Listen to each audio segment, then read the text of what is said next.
সিজনে, যদি ওখানে দেখা পাই ভালো, নাই তো বাসায় যাওয়া যায়।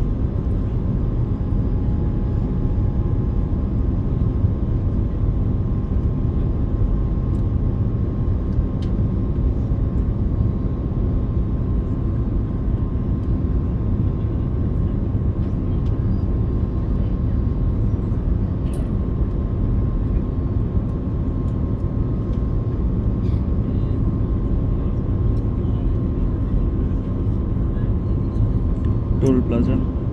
মেঘ দেখে না হ্যারি পটারের কথা মনে পড়তেছে, বুঝছেন? ছোটবেলায় আমি প্রায় স্বপ্ন দেখতাম যে আমি হচ্ছে হ্যারি পটার, ভোল্ডেমর্টের সাথে যুদ্ধ করতেছি। মানে লাস্ট আমি 2-3 বছর আগেও মানে ওই ড্রিমস দেখছি। ওরে রুমের মধ্যে। বৃষ্টি হচ্ছে, মাত্র একটা বজ্রপাত হলো মনে হচ্ছে। অবশ্যই তো যে কোনো সময় মানে হঠাৎ বৃষ্টি আসে। বৃষ্টি হচ্ছে, মনে হচ্ছে বৃষ্টি হচ্ছে। কিন্তু মালয়েশিয়াতে উইন্টার নাই, যেটা অবশ্যই আছে। আছে না উইন্টার। এই যে বৃষ্টি হচ্ছে, আর বৃষ্টি তো হয়, উইন্টার নাই আমি